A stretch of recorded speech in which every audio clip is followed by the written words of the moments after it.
Jaya Radha Madhava Jaya Kunja Bihari.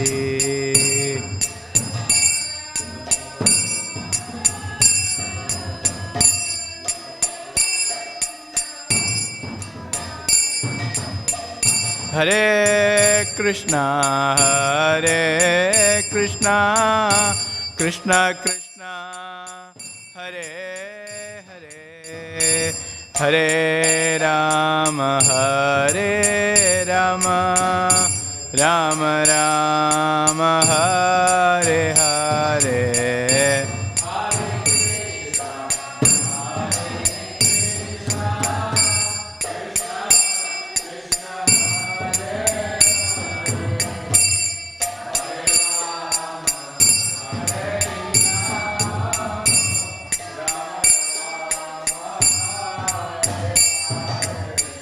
Hare Krishna, Hare Krishna, Krishna Krishna, Hare Hare, Hare Rama, Hare Rama, Rama Rama, Hare Hare.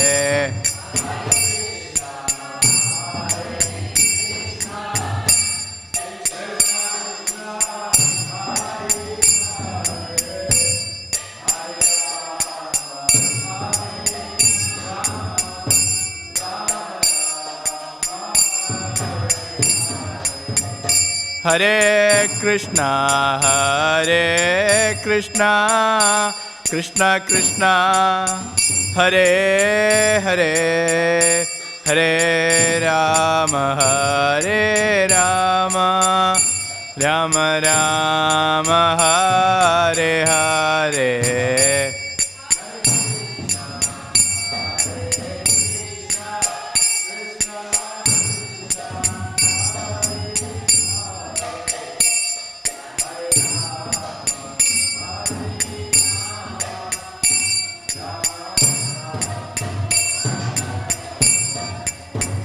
Hare Krishna, Hare Krishna, Krishna Krishna, Hare Hare, Hare Rama, Hare Rama, Rama Rama, Hare Hare.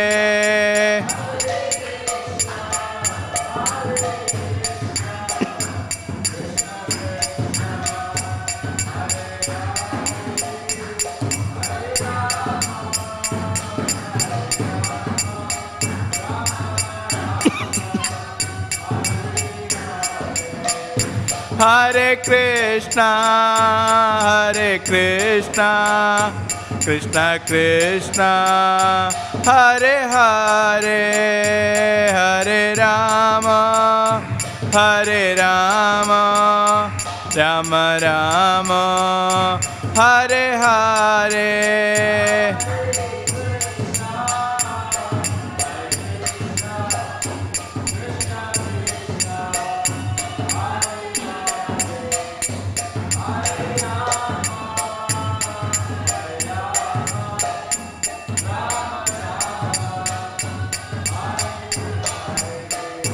Jaya Prabhupada, Jaya Prabhupada, Jaya Prabhupada, Srila Prabhupada.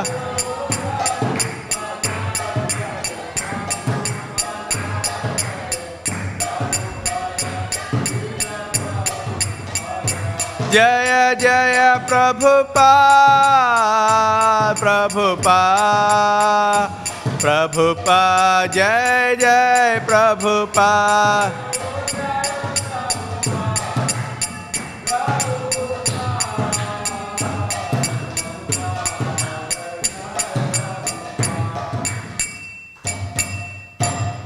Jai Mishwad Param Sapravacha Jari Ashtadra Shri Srimad Divine Grace Bhaktivedanta Swami Rashila Prabhupada ki jai.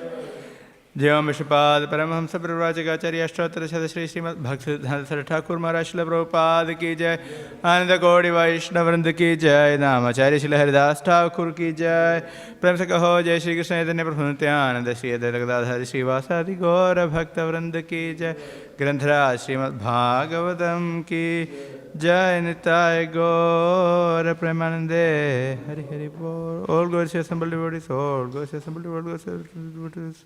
Or Gosha Shri Guru Gauranga. Om Namo Bhagavate Vasudevaya.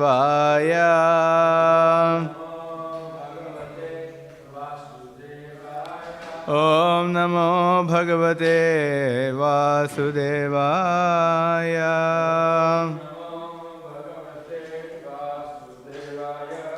Om Namo Bhagavate Vasudevaya.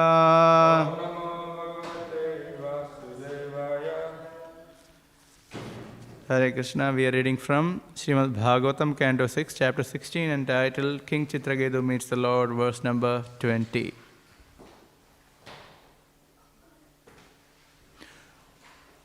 Atmanandanubhutyaiva Nyasta Shaktyurmaye Namaha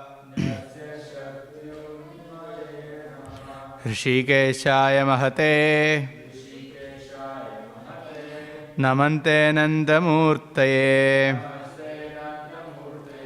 Atmanandanubhutyaiva Nyasta Shaktyurmaye Namaha Hrishikeshaya Mahate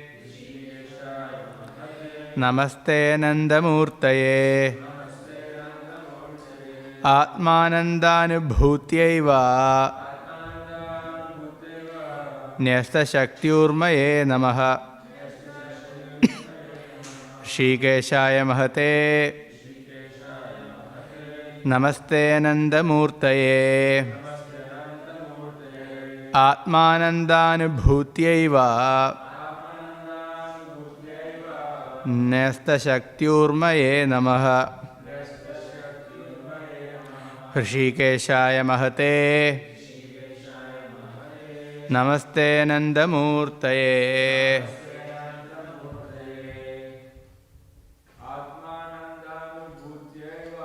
Atmanandanubhutyaiva Nyasta Shaktyurmaye Namaha Hrishikeshaya Mahate Namaste Nandamurtaye. Atmanandanubhutyaiva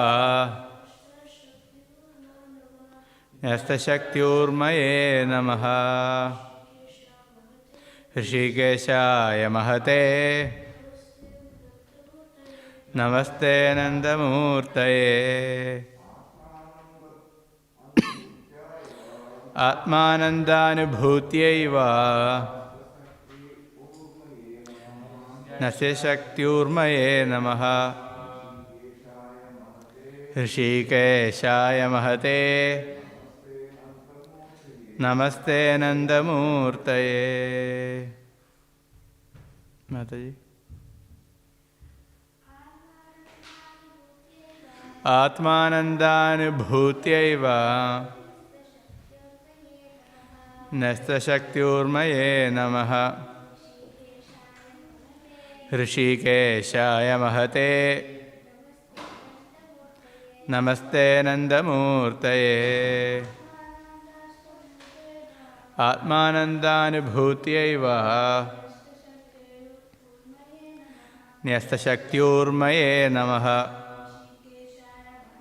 Hrishikeshaya Mahate Namaste Nandamurtaye. Atma Ananda, of your personal bliss, Anubhutya, by perception, Eva, certainly, Nyasta, given up, Shakti Urmaye, the waves of material nature. Namaha, respectful obeisances. Hrishikeshaya, unto the supreme controller of the senses. Mahate, unto the supreme. Namaha, respectful obeisances. Te, unto you. Ananta, unlimited. Murtaye, whose expansions. Translation: perceiving your personal bliss, you are always transcendental to the waves of material nature. Therefore, my Lord, I offer my respectful obeisances unto you. You are the supreme controller of the senses, and your expansions of forms are unlimited. You are the greatest, and therefore I offer my respectful obeisances unto you. Purport by His Divine Grace A.C. Bhaktivedanta Swami Srila Prabhupada. Srila Prabhupada ki. This verse analytically differentiates the living entity from the Supreme Lord. The form of the Lord and the form of the conditioned soul are different because of the Lord is always blissful, whereas the conditioned soul is always under the threefold miseries of the material world. The Supreme Lord is Sachidananda Vigraha. He derives Ananda bliss from His own self. The Lord's body is transcendental, spiritual, but because the conditioned soul has a material body, he has many bodily and mental troubles. The conditioned soul is always perturbed by attachment and detachment, whereas the Supreme Lord is always free from such dualities. The Lord is the Supreme Master of all the senses, whereas the conditioned soul is controlled by the senses. The Lord is the greatest, whereas the living entity is the smallest. The living entity is conditioned by the waves of material nature, but the Supreme Lord is transcendental to all actions and reactions. The expansions of the Supreme Lord's body are innumerable, Advaitam Achyutam Anadim Anandarupam, but the conditioned soul is limited to only one form. From history, we learn that a conditioned soul, by mystic power, can sometimes expand into 8 forms, but the Lord's bodily expansions are unlimited. This means that the bodies of the Supreme Personality of Godhead have no beginning and no end, unlike the bodies of the living entities. Om Ajnanatimirandhasya Jnananjana Shalakaya Chakshurunmilitam Yena Tasmai Shri Gurave Namaha.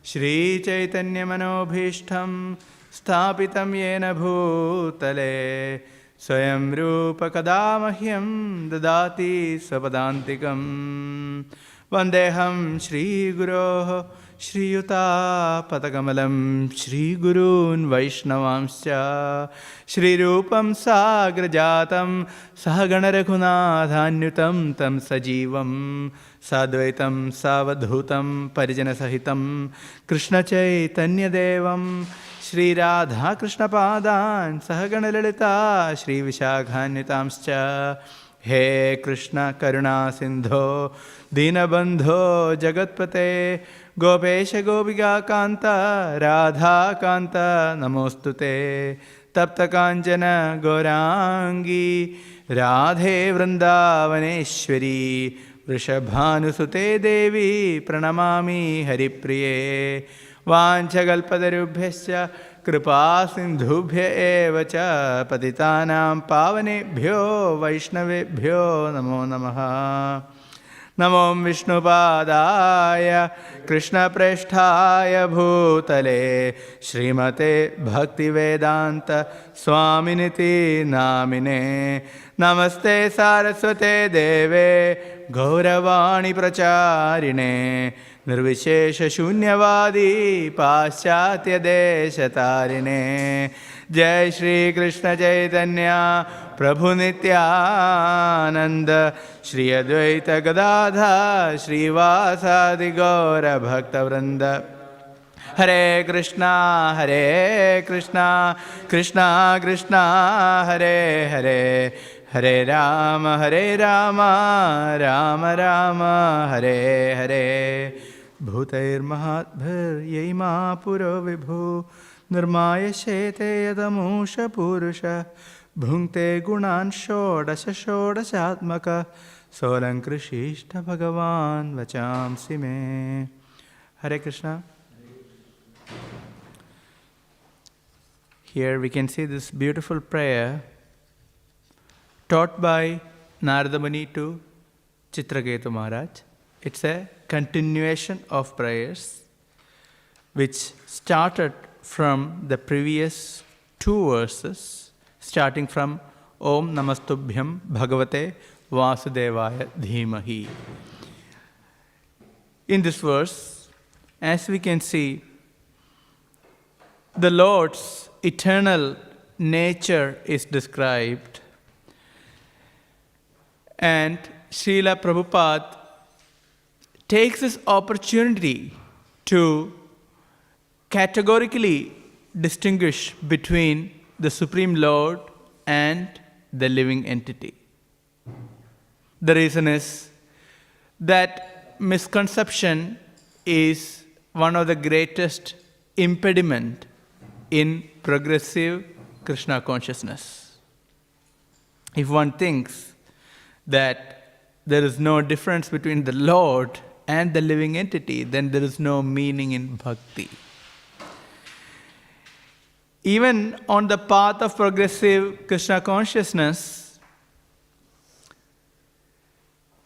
material enjoyment, which is known as bhakti, and desire for liberation, mukti spriha, are considered as pishachi. Pishachi means witch. So they are pishachi. So Rupa Goswami specifically says, desire for liberation and material enjoyment, both are pishachi. Witch. So the mukti in itself is not pishachi. So that was a misconception carried forward by Vallabhacharya, and which was corrected by Jiva Goswami. For that he was punished. So that is the whole pastime.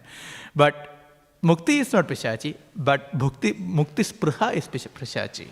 Desire for impersonal liberation is considered like a witch. So now, Srila Prabhupada analytically differentiates these two categories, categorically, the living entities and the Supreme Lord. So the first point is, Lord is blissful, always, eternal bliss. However, we don't experience eternal bliss. We have problems in the conditioned state. In one lecture, Srila Prabhupada was commented by a seeker that I am God. So Srila Prabhupada's question was, do you suffer sometime? So he said, yes, I do suffer sometime. Then Prabhupada said, you are a suffering God, but Krishna is an enjoying God. So that's the difference. So he made it very clear. So the same point is mentioned here. We have trouble because of our body and the mind, and that we have to accept. And why do we have trouble with our body and the mind?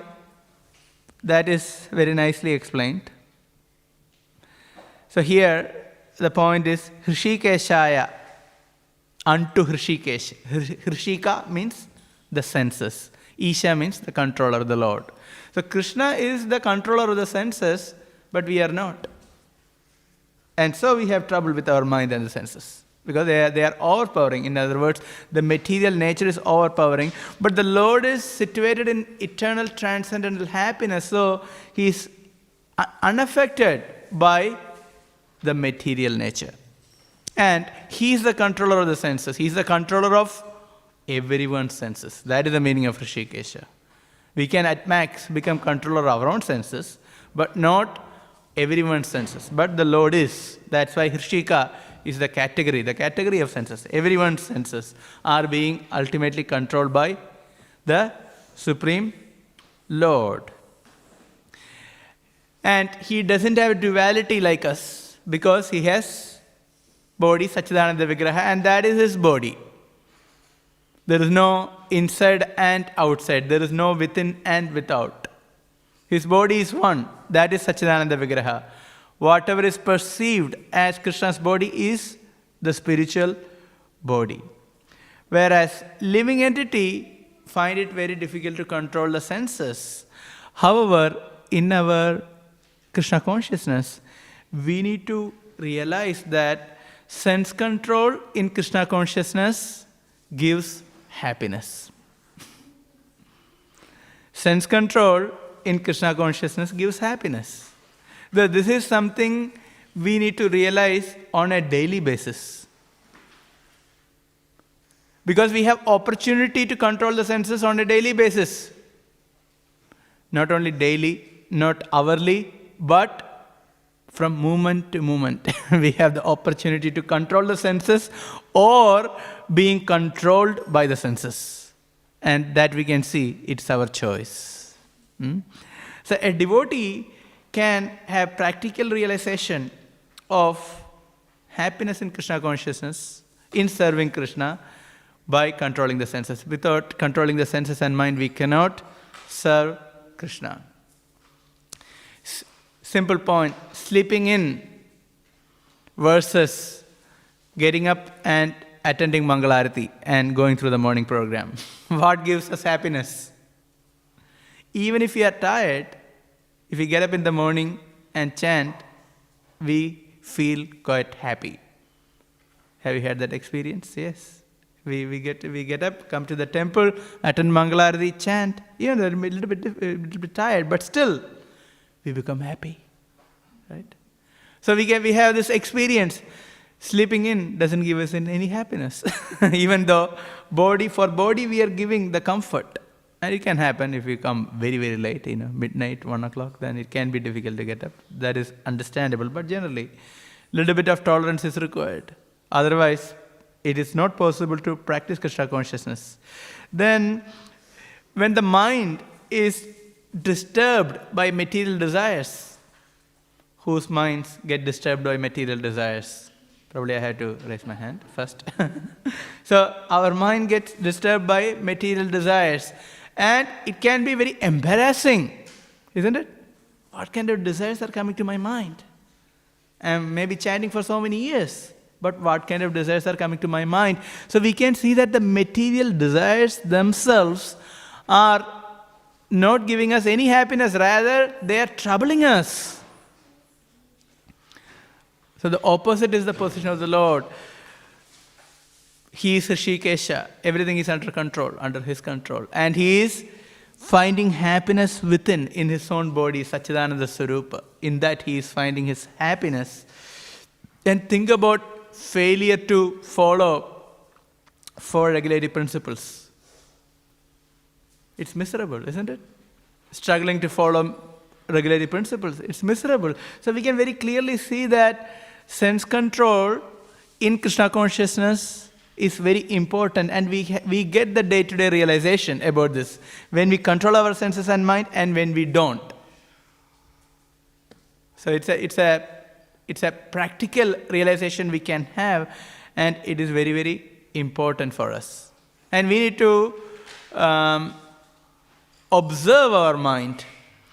We need to observe our senses, and we need to see how they are going away from us, how they're going to sense objects, and bring them back and try to focus on Krishna and try to see how we are controlling our senses and try to feel satisfied, try to offer that to Krishna. If you find it difficult to control the sense of the mind, offer that difficulty to Krishna. Okay, I'm struggling for you. I want to control my senses for you. So you feel really connected to Krishna. So that's why in the 5th canto, in the 5th chapter, it is mentioned, Tapodivyam putraka yena brahma saukhyam tu anantam. Here, the austerities in Krishna consciousness, including controlling the senses and the mind, are considered as tapodivyam. They are not just austerities. They are divyam. They are transcendental. They are divine austerities by which one can get saukhyam, one can get happiness. So this we need to experience. And it is very, very nice to experience. In other words, this process is both hot and sweet. Here we get the sauce, right? Hot and sweet. You have some, it is very, there will be a lot of chili, and at the same time there is a lot of sweetness to it.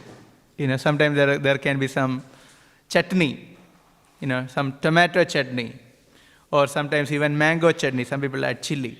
And what happens? It is both hot and sweet.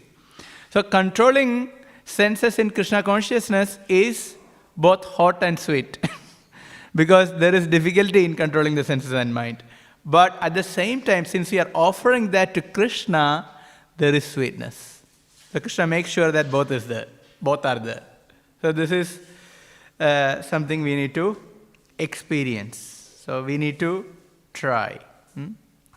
So then Srila Prabhupada brings in the point of the greatness of the Lord, Mahate. The Lord is Mahan. Right? The Lord is Mahan. He is the greatest.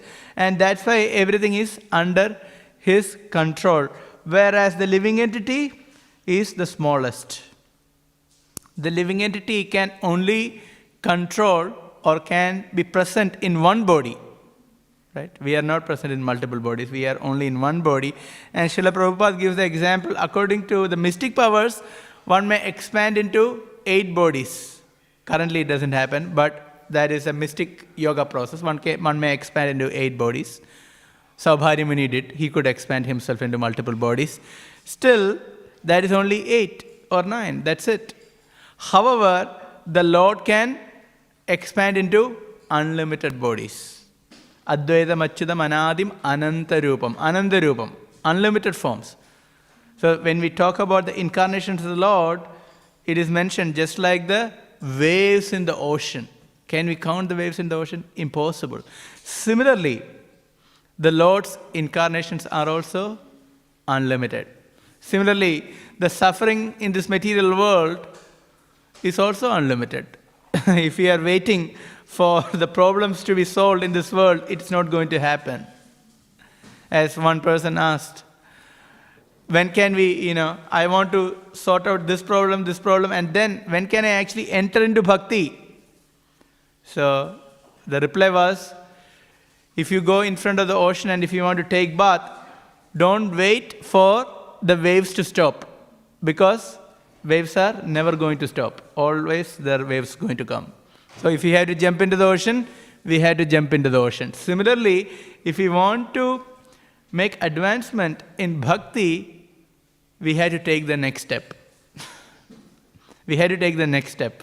We cannot wait for all the problems to be solved. So in any circumstance, it can be very pressing circumstance, there is always the next step that we can take in our progressive bhakti. So that can come up with our own contemplation, discussion with seniors, we can understand what we need to do next to make our next step. So this is possible for all of us. So that is Krishna consciousness. So it is dynamic. Now, here in this purport, Srila Prabhupada writes about the Lord's happiness, the pleasure of the Lord, and it is not something which is cheap. Here, let's see. Lord is Sachidananda Vigraha. He derives Ananda, bliss, from His own self. So this is a right point mentioned in Sri Chaitanya Charitamrita, in Adi Leela, in chapter 4. There is a very detailed and in-depth discussion about pleasure of the Supreme. So there it is mentioned. The Lord derives happiness through His body, which is Sachidananda Purna, Krishna's Swarupa, Eka Ichha Shakti Tare Dhare Teen Rupa. So it's mentioning about Krishna's pleasure potency, which is Hladini Shakti. So when we talk about Krishna's pleasure, it is not a cheap subject matter. People have difficulty understanding what is the pleasure of Krishna. That is Hladini Shakti, His potency of bliss. And who is the manifestation of Hladini potency? Srimati Radharani. So we just had Radhashtami. So Krishna's pleasure means his internal potency, which is Hladini Shakti, and the personification of that Hladini Shakti is Srimati Radharani. So Krishna can only enjoy through Hladini Shakti. And that's why it is mentioned, Srimati Radharani is the be-all and end-all of Govinda. So Krishna is satisfied just with Srimati Radharani, that's it. Everything is included. So wherever there is devotion, wherever there is pleasure potency, there is the presence of Srimati Radharani. So she is present, her mercy is there everywhere. Wherever there is devotion, let it be in any rasa, there is the mercy of Srimati Radharani. And that's why it is mentioned that she does Bhaktar Poshan. She nourishes the devotee and also gives pleasure to Krishna. So when you talk about pleasure of Krishna, it is not an ordinary subject matter. It's not about our pleasure. What is our pleasure? What is the essence of our pleasure? Material enjoyment. What is the essence of it? What is it actually? Analytically speaking, what is material enjoyment? Senses? Exactly. Senses getting in touch with sense objects. That is called pleasure. Let it be eating, drinking, dancing, just one thing. Our senses getting in touch with sense objects, that is defined as our pleasure. That is called illusory pleasure. That's not reality because it doesn't last. Right? Any pleasure, how long it lasts? It doesn't. However, when you talk about pleasure of Krishna, as it is mentioned in this purport, is eternal because it is experienced through his spiritual body, Sachidananda Vigraha. So, when we think about or try to hear the pleasure of Krishna in Chaitanya Charitamrita, in Adilila, in the beginning verses it is mentioned, the reason for appearance of Sri Lord Chaitanya Mahaprabhu. He has his external reasons and he has his internal reasons. And internal reasons, Krishna wanted to experience the pleasure experienced by his greatest devotee.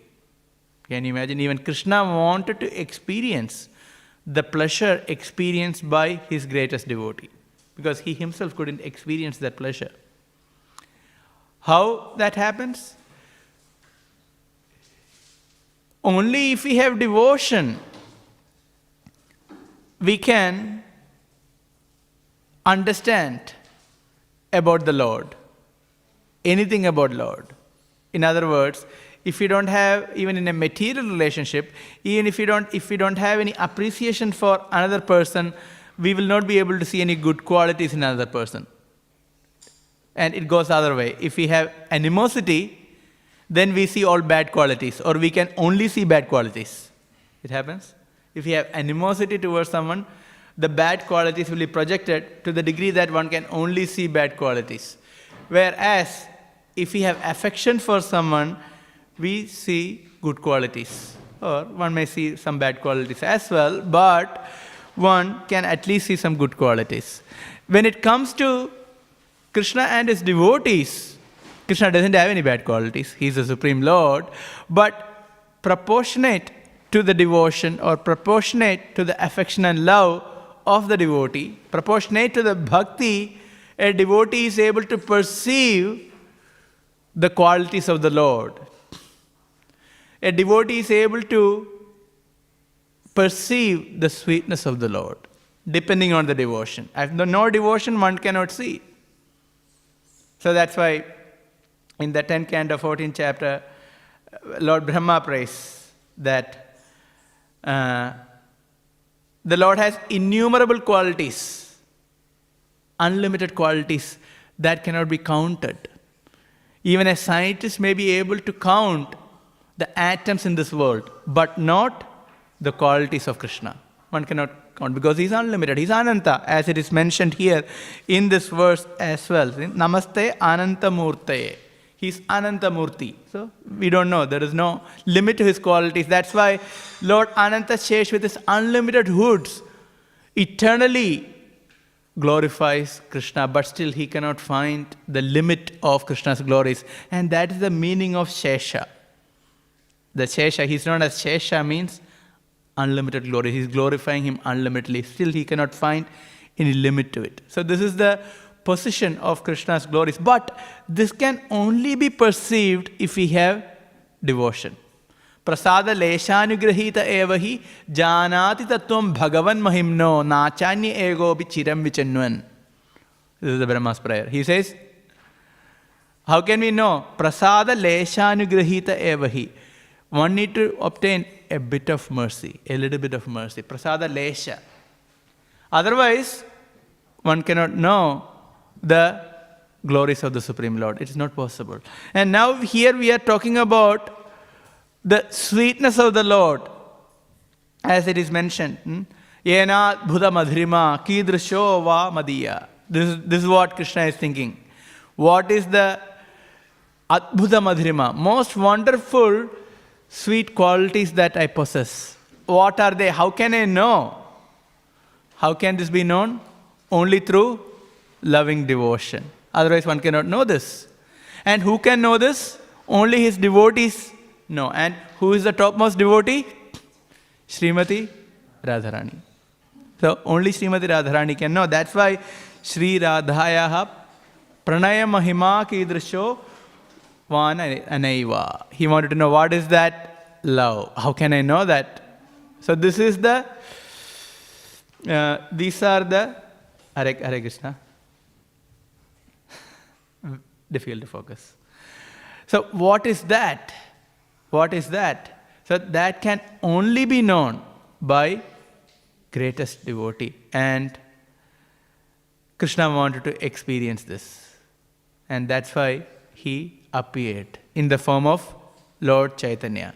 So it is mentioned, yes, one is loving devotion of Srimati Radharani, and through that understanding the qualities of Krishna and his sweetness, and through this experience she is able to understand, or she is able to perceive the happiness, the pleasure. And so Krishna wanted to experience that pleasure.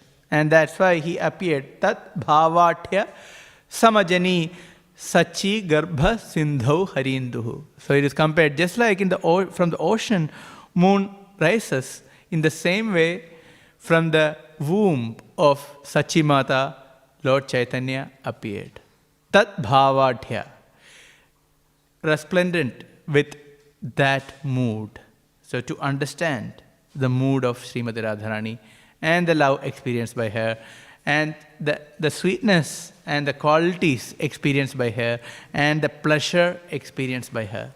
To know these, the Lord appeared as Lord Chaitanya. Can you see? So the pleasure, the ultimate point mentioned in this verse is Saukhyam, or the happiness.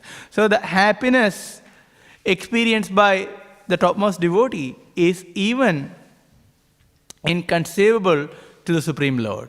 And that can only be understood by accepting the form of his own devotee, that is Lord Chaitanya. So the subject of discussion is very elevated.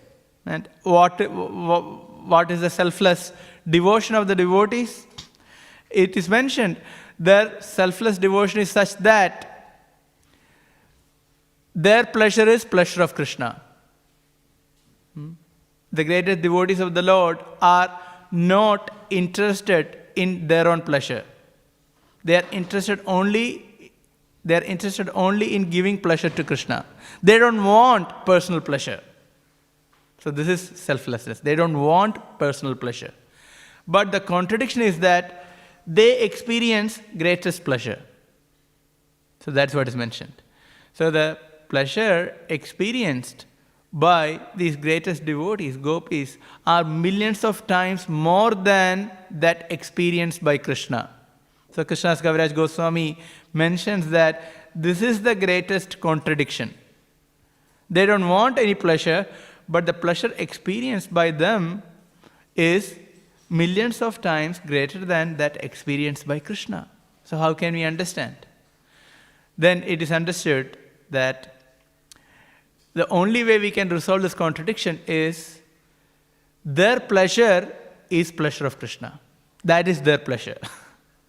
So Krishnadas Kaviraj Goswami mentions that it is so difficult to fathom who is enjoying more. So who is experiencing the sweetness and pleasure more? There is always this transcendental competition. So seeing Krishna,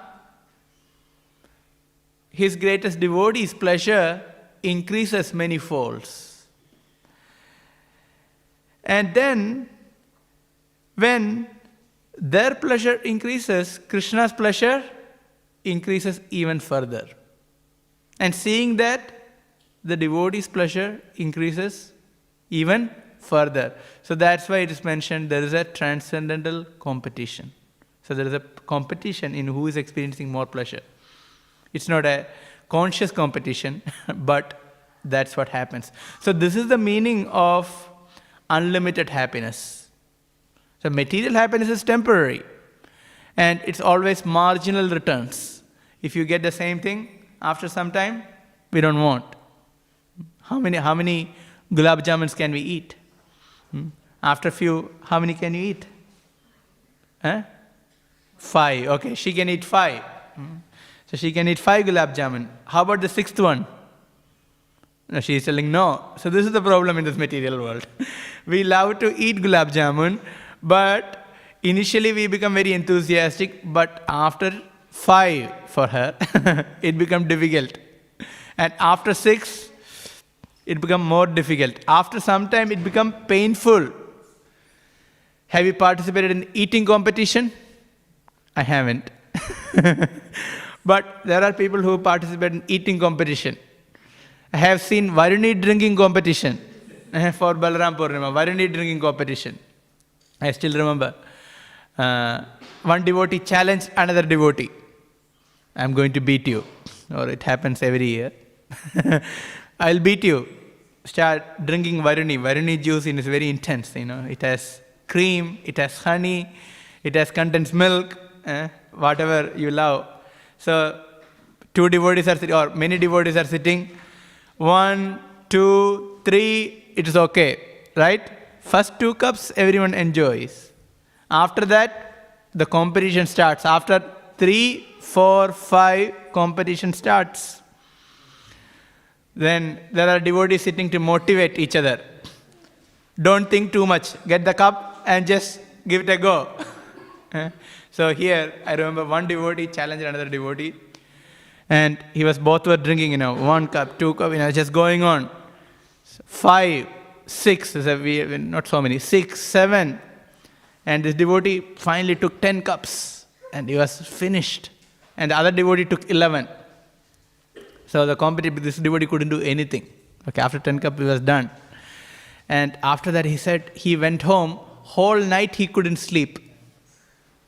Not only that, then you know what happened, throwing up. Go outside, go invisible, go beneath a tree and throw up. You can understand? This is the happiness of this world. We are very limited. We cannot enjoy so much. So Krishna's happiness is opposite. So that's where the point is made. So this is unlimited. This is the secret of unlimited happiness. The happiness is increasing. The devotee is serving the Lord becomes happy. And seeing that, the devotee becomes even more enthused, serves more. So this transcendental competition takes place in the highest realm of the spiritual world, and that is Goloka Vrindavan. So there are a lot of details to it. We cannot get into it. It's just a point. Understand how the happiness is increasing all the time. Because we usually speak about this point, right? The spiritual world, the happiness is increasing all the time. It is not just steady. It is just increasing all the time. How it is happening? This is the point. The devotee is trying to please Krishna. Krishna is becoming happier. And seeing that, devotee is becoming even more happier and wants to do more service to Krishna. This is the transcendental competition, and both are reciprocating to each other. So the devotee wants to serve Krishna, and Krishna wants to serve his devotees.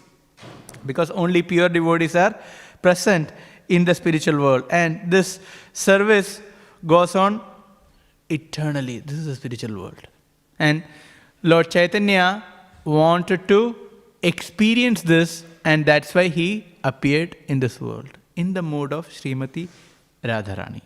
And again, this is the internal mood. Externally, he wanted to propagate Harinam Sankirtan. So we can see both sides. Both are in fact the same.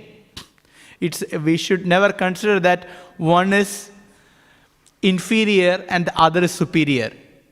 This is actually a misconception. It's a misconception.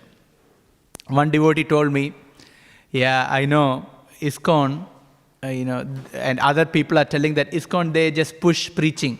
They push book distribution, classes, etc. That's not the highest.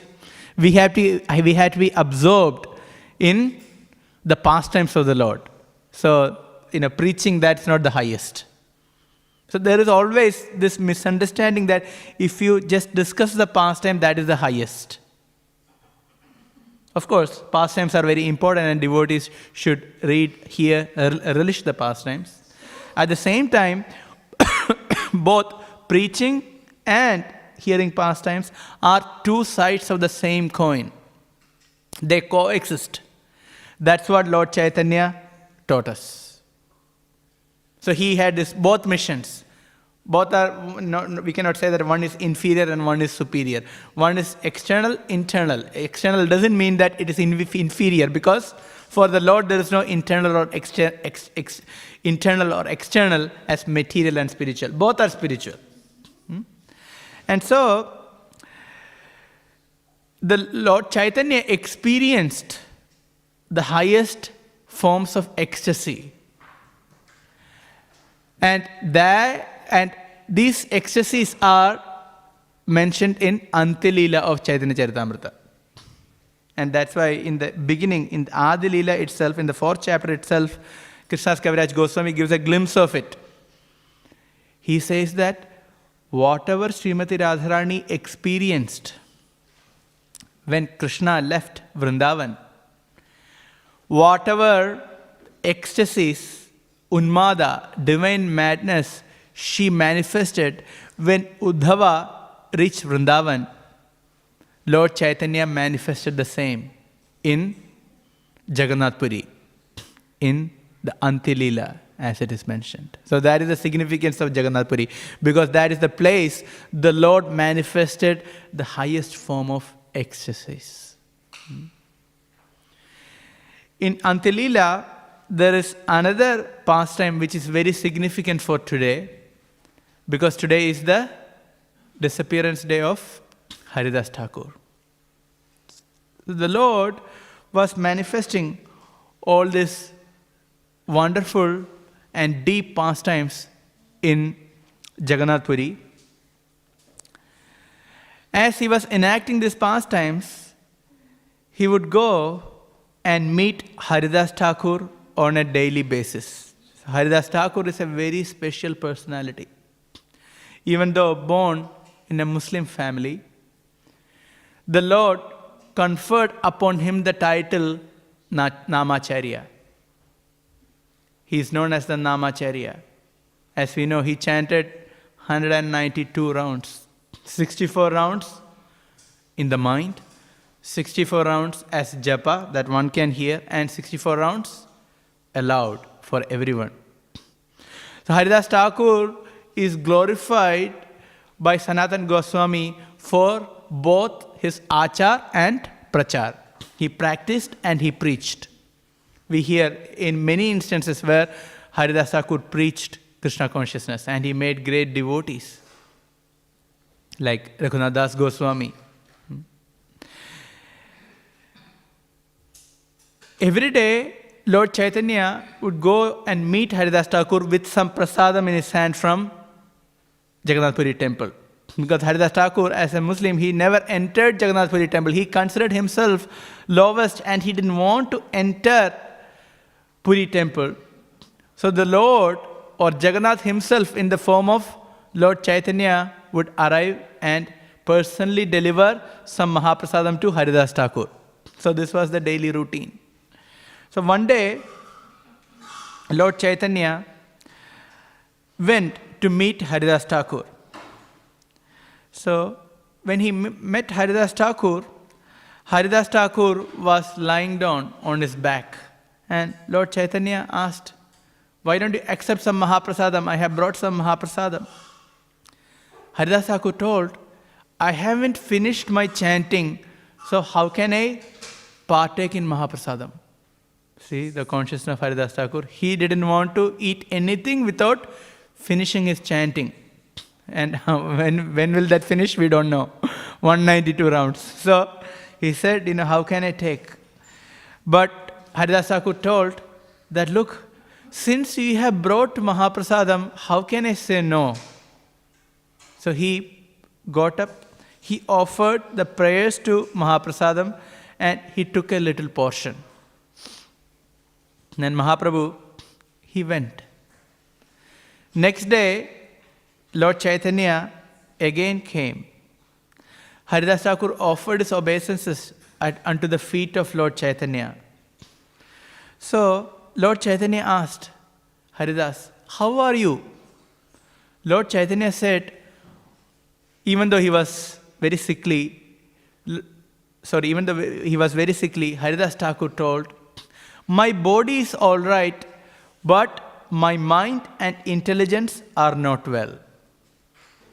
This answer is very significant. Please think about it. Haridash Thakur was personally not fit because of old age.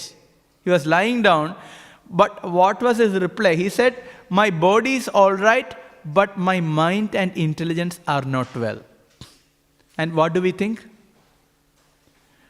My mind and intelligence are very good, but my body is a bit sick. I am not doing such and such service, or I am unable to chant because of my body, not because of my mind or intelligence. So this is our conditioned state. We think like that. It is because of the body. I am a little sick. Body is sick. My mind and intelligence are very okay. But no, our body is sick means mind, intelligence are all okay. Even sometimes body can be okay, but because of our mind and intelligence, we cannot chant properly. Right? We experience this all the time. So Haridash Thakur had completely different consciousness. It is out of his humility. Then Lord told, "You may now reduce the number of rounds you are chanting." Some people take it as a blessing, especially a sadhaka. Why 16 rounds?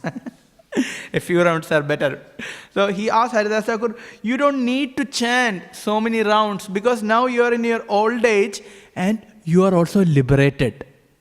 See, the Lord himself is telling Haridash Thakur, you are liberated. You don't need to chant a fixed number of rounds because you are already liberated. Because such a liberated person can only think about Krishna. And why do you need to chant so strictly? And why do you have to follow regulatory principles so strictly? Think about this. What did Haridash Thakur replied? In humility, he said, "I was born in a very low-class family.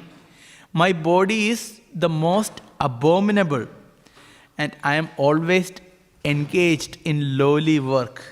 I am the lowest, I am the most condemned of men."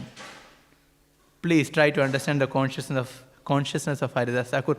This is derived from pure love for Krishna. This humility is derived out of pure love of Krishna. This is the definition of humility. Humility means one has all the good qualities, one has all the abilities, still such a person feels that I have no qualities or abilities. This is the definition of humility according to Bhagavatamrita.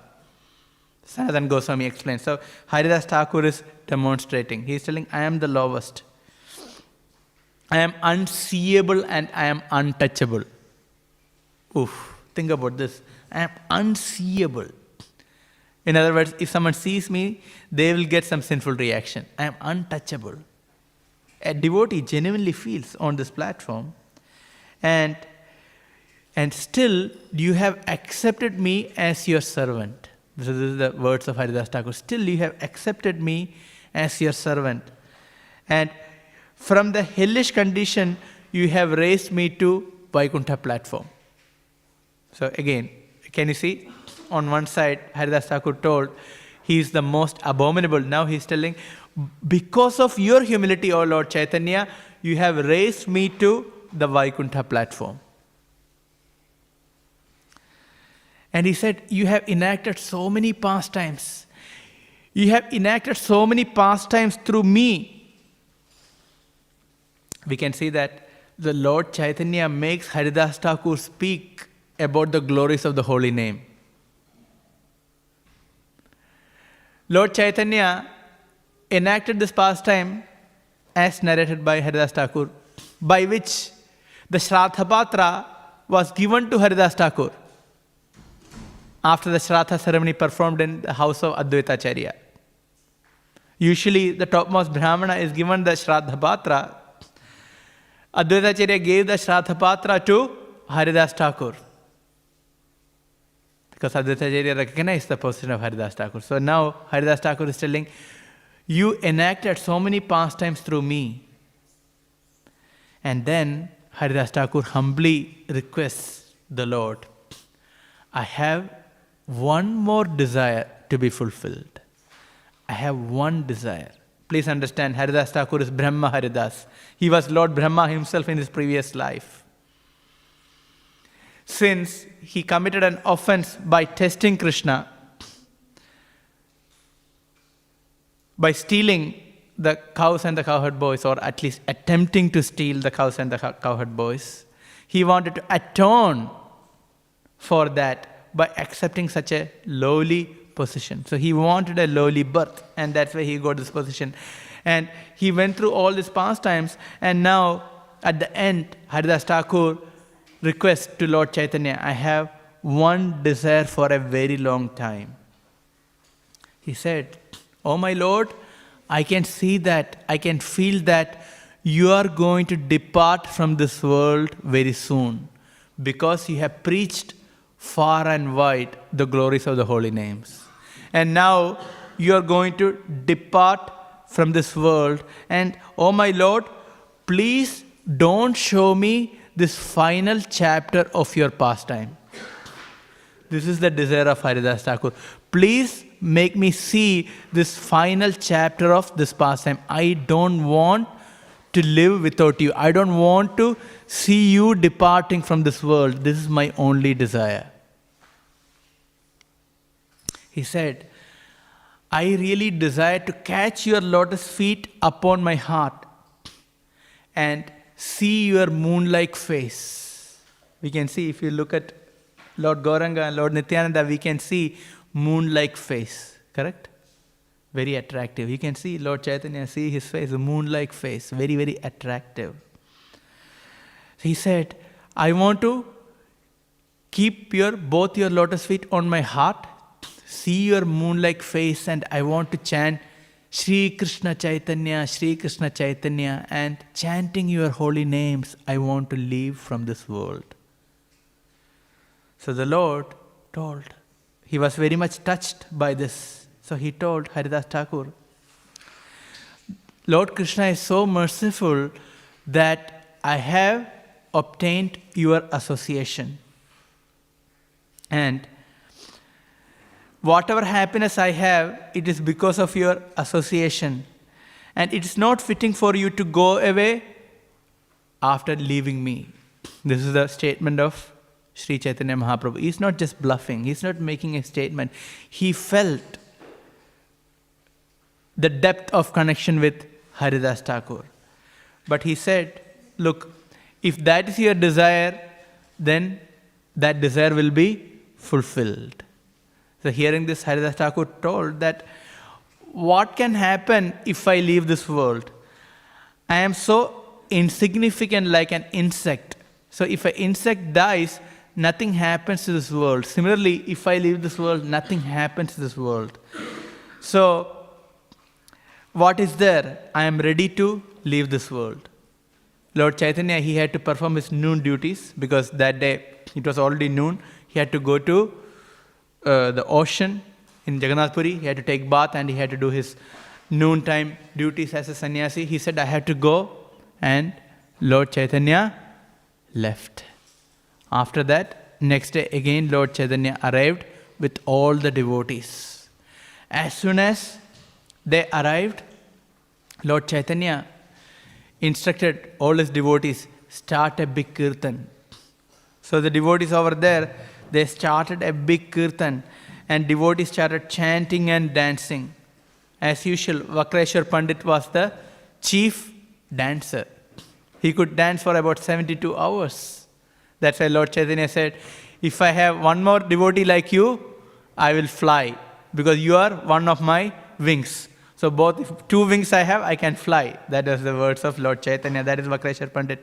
So all the devotees were there. Swarup Damodar Goswami, he was singing, and Govinda, all great devotees were present in front of Haridash Thakur. So now Lord Chaitanya started glorifying Haridash Thakur. He started describing the transcendental qualities of Haridash Thakur. It is mentioned that it is as if he had 5 mouths. As if he had 5 mouths when he was glorifying Haridash Thakur. He was continuously glorifying Haridash Thakur as if he were having 5 mouths. All the devotees were astonished hearing the qualities of Haridash Thakur. And then it's mentioned, Lord Chaitanya sat in front of Haridash Thakur, and Haridash Thakur placed both of his eyes, just like 2 bumblebees, on the moon-like face of Lord Chaitanya. And he held the lotus feet of Lord Chaitanya to his heart, to his chest. And then he started chanting the holy name of Shri Krishna Chaitanya. Shri Krishna Chaitanya. And in this way, Haridash Thakur left the world. See this? After this, the chanting and dancing continued for some time. And now, Swarup Damodar Goswami told Lord Chaitanya, this is the time to perform the final rites. And so, Lord Chaitanya personally carried the body of Haridash Thakur, and he went to the ocean. He was carrying and dancing. The whole procession was going on. And he went there, he bathed the body of Haridash Thakur, decorated and put it as a samadhi. So if you go to Jagannath Puri, you can go to Haridash Thakur Samadhi. We have a ISKCON temple next to Haridash Thakur Samadhi. We can go there, we can chant. There is Haridash Thakur Samadhi, there still we have. So then the Lord wanted to provide a feast in honor of Haridash Thakur. So the Lord went to Simhadwar and he started asking the shopkeepers to give some Mahaprasadam for the feast. But Swarup Damodar Goswami forbade the Lord and the shopkeepers. He said, oh my Lord, you just go and sit there, we will organize everything. And he asked all the shopkeepers to give 4 palmful of every items. In that way they collected a lot of Mahaprasadam, and Govinath Patnaik and other devotees, they also organized a lot of Mahaprasadam, and there was a big feast in which Lord personally served Mahaprasadam to all the devotees. It's mentioned he was providing prasadam for everyone, which 4 men can eat. That much prasadam he was giving to each and every devotee. And the Lord knew what everyone likes. So he provided what each and every devotee likes. This is the mercy of the Lord. See, we want to serve devotees what they like. Not just everything. If you are offering prasadam, not just like fill the plate because of our enthusiasm. But what they liked, we had to give. And the Lord, as a super soul, he knew what's going on in everyone's heart to the degree that he knows what he wants to eat now. And Lord Chaitanya personally served each and every devotee. In this way, they celebrated the Samadhi of Haridash Thakur. So today is a great opportunity for us to pray to Haridash Thakur for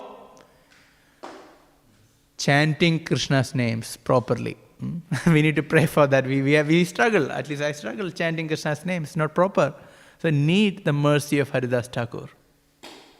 So today is the day. We can pray to Haridash Thakur. He'll be so merciful and he will help us to chant properly Krishna's names with feeling, with attachment, with spiritual desire, with inspiration. So this is a great day. Now, it comes to the next very important point. Haridash Thakur was glorified by Sanatan Goswami for his achar and prachar. So he was not just chanting, but also he was preaching. So tomorrow is Bhadra Purnima. So Bhadra Purnima, we are celebrating by Bhadra Śrīmad Bhāgavatam distribution campaign, which started on Gora Purnima, and it is going to end tomorrow on Bhadra Purnima day. So this is the greatest opportunity we have to distribute Śrīmad Bhāgavatam. So it's a unique opportunity to glorify Srila Prabhupada. Understand, distributing Śrīmad Bhāgavatam is glorifying Srila Prabhupada, because that is the monumental work of Srila Prabhupada. To his last days, he was commenting on Śrīmad Bhāgavatam. Please understand, to his last days. Bhaktivedanta Maharaj mentions a very interesting point. He says, Srila Prabhupada came to give his books, especially Śrīmad Bhāgavatam, and he left this world on the battlefield. And what was that battlefield? Commenting on Śrīmad Bhāgavatam. That was the battlefield. See, what was his final service? He was still commenting on Śrīmad Bhāgavatam. And so, glorifying Srila Prabhupada means, of course, reading, understanding, assimilating Śrīmad Bhāgavatam, and also sharing Śrīmad Bhāgavatam. And in this Bhadra campaign, it is our opportunity to find at least one person to give Bhāgavatam. Currently, we were checking the list. About 25 devotees have participated in this Bhadra campaign. They have distributed at least one Bhagavatam set. We have 400 to 500 initiated devotees in our community. So we have a lot of devotees in our community. I always think, if one devotee can distribute one Bhagavatam, what will happen? So many Bhagavatams will be distributed. So, still we have the opportunity. We have 25 devotees participated. At least we need 25 more devotees distributing Bhagavatam, minimum. So we can have 50 devotees distributing Bhagavatam. And to reach 140 Bhagavatam sets, we need 13 more Bhagavatam sets to be distributed. 13 or more? 12. Okay, good. Okay, only 12. 12 more Bhagavatams to be distributed. So we need 12 more customers. So our goal is collective goal. So this point to be understood carefully. We are not into individual goals. We are into collective goal. So we can offer this collectively to Srila Prabhupada and the deities. And the importance of distributing Bhagavatam is, we read your individual score, if you have distributed, because that is in our system, in front of Srila Prabhupada and all the deities. So it is for the pleasure. It's a personal offering. So don't think that if you distribute one Śrīmad Bhāgavatam, it is, you are just doing on an individual scale. We are offering to Prabhupada and the deities. Even though it can look like a mechanical activity on a daily basis, but it's a very transcendental activity we are offering on a daily basis. And this used to happen on a daily basis in his Navadvip pastimes of Lord Chaitanya. Every day, evening, devotees would come and they will give the Sankirtan scores to Lord Chaitanya, where they preached what happened. So this was a daily routine of Lord Chaitanya. He wanted to hear Sankirtan score. So here, Lord Chaitanya, Lord Nityananda are there. They are waiting to hear our Sankirtan score. So it is very nice if we can offer our name to the Lord by distributing Bhagavatam. And not only that, this time, those who are distributing Bhagavatam and those who are receiving Bhagavatam, their names will be offered in a yajna in Namacharya. In Mayapur. In Mayapur, there is a Namacharya in Mayapur. It's very special. Because in Holy Dham, all other dhams are present in one Holy Dham. So there is the Namacharya in Mayapur. So you can see the double mercy. It's going to happen in Mayapur and Namacharya in Mayapur. So everyone's name will be offered personally. So we need those who have distributed Bhagavatam, those who have received Bhagavatam, their name need to be given to Dvijapidambar Prabhu. So then we will be submitting an online list from our whole temple. So those who have distributed already give, and if you have given Bhagavatam to someone, give their name also. So recipient's name also should be given. And so we have one more, we have today and we have tomorrow till midnight. So please find a customer, find a recipient of Śrīmad Bhāgavatam. And that's the best thing to happen, as we discussed last week. Bhagavatam at home means Lord Krishna at home. And so it's the greatest opportunity. Srila Prabhupada, I was hearing a short snippet from Srila Prabhupada just before coming here. So Prabhupada was mentioning, don't waste time. Discuss Bhagavatam, share Bhagavatam. Don't waste time. So this is the opportunity. And this year has a speciality because this is the 100th anniversary of Srila Prabhupada's first meeting with Bhaktivedanta Maharaj in Calcutta, in Ultadanga Junction, on the rooftop. So this is a very special offering. So globally, we are trying to offer 43,000 Śrīmad Bhāgavatam sets. Worldwide, 43,000. It's a great campaign started by Vaisheshika Prabhu, maybe a few years back. As he said, it took time to pick up. Initially, it was 4,500. I gave a statistic in my last class, 4,000 something, 5,000, 6,000. And during COVID lockdown, it picked up to 25,000, right? So now this year target is 43,000. So everything is possible by Krishna's mercy. And all great leaders in ISKCON are very much enlivened by this campaign. And they are all encouraging. I heard from Gopal Krishna Maharaj, I heard from Jayapataka Maharaj, I heard from Radhanand Maharaj, I heard from Jagatarini Mataji, Devamrta Maharaj, Mahatma Prabhu. I'll mention a point because I wrote down a point from Mahatma Prabhu, very nice point. Mahatma Prabhu was disabled. He mentioned that one time a sannyasi told Srila Prabhupada, I want to move to another place to preach because here preaching is not really happening for me. I want to move to another place to preach. So Srila Prabhupada told, what make you think that you are preaching? So the sannyasi was a bit taken aback. What make you think that you are preaching? And then Srila Prabhupada said, I am preaching. Prabhupada said, I am preaching. So this is the point that we are not really preaching, or we are not really distributing. We are assisting Srila Prabhupada in preaching. We are assisting Srila Prabhupada in distributing his books. Then he made another very interesting statement that he got an opportunity to carry Srila Prabhupada's suitcase one time in the airport. So he relished that service because he's serving a pure devotee.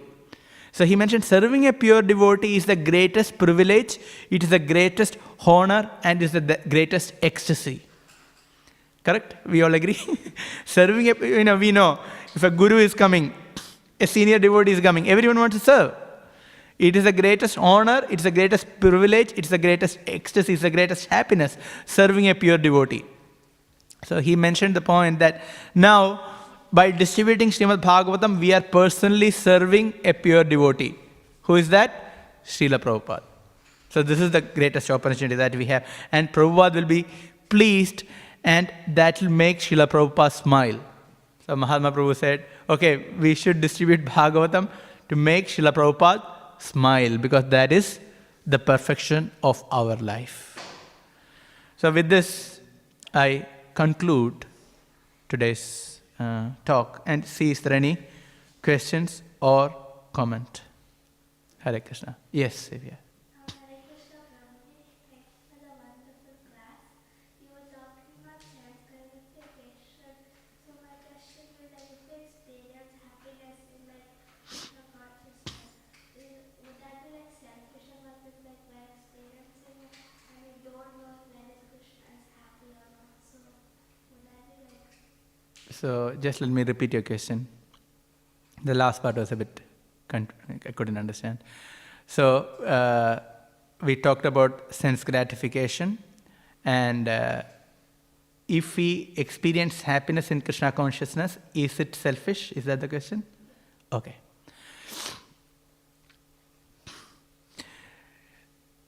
What did Prabhupada say? Chant and be happy. So we are not driving away our happiness. If we are chanting, if we are performing devotional service, if we feel happy, what do we say? We are happy. There is no problem being happy in Krishna consciousness, or we are meant to be happy in Krishna consciousness. But we are not just praying for happiness. We are praying for service, but not we are praying for our happiness. Praying for service means for the pleasure of Krishna. So if happiness comes, if you feel happy in Krishna consciousness, that is a good sign. If you do service nicely, then we feel happy. So that's why when we meet great devotees, they ask, are you happy in Krishna consciousness? Have you heard this? It is a very important question. It may look very simple, or what is this kind of question, but it's actually a very deep question. One Brahmachari was telling me, he said he met his Guru Maharaj, Radhananda Maharaj, twice. And both times Maharaj asked, are you happy in Krishna consciousness? And I have heard other devotees also asking, senior devotees, are you happy in Krishna consciousness? It's a very important question. Because if you are happy in Krishna consciousness, means that you are performing devotional service properly. You cannot do devotional service properly with enthusiasm and be miserable. So happiness in Krishna consciousness is very important. But we are not praying for happiness. That's the reason in the Adi Leela, chapter 4, Chaitanya Charitamrita, Kaviraj Goswami quotes the example of happiness becoming an obstacle in Krishna consciousness, and gives the example of Daruka. We can hear from Bhakti Rasamrita Sindhu. Daruka is fanning the Supreme Lord, and because of ecstasy, seeing the Lord and personally fanning, he became ecstatic. And he started manifesting ecstatic symptoms, and he couldn't hold the chamara properly. And then he was cursing that ecstasy, because the ecstasy or that happiness is becoming obstacle in serving Krishna. In other words, we shouldn't be carried away by our happiness. That can happen. So we are happy in Krishna consciousness, so I don't need to do anything. That is Maya. And there is an example of Radharani also given. Radharani became ecstatic, and she started cursing her ecstasy, because apparently it was becoming an obstacle for her serving Krishna. So happiness in Krishna consciousness is good, even though we are not praying for that. Is that okay? Yeah, thank you. Any other questions or any comments or any other points? If not, thank you. Srila Prabhupada ki jai. Grandhara Śrīmad Bhāgavatam ki jai. Bhadra Purnima Śrīmad Bhāgavatam distribution ki jai. Srila Prabhupada ki jai.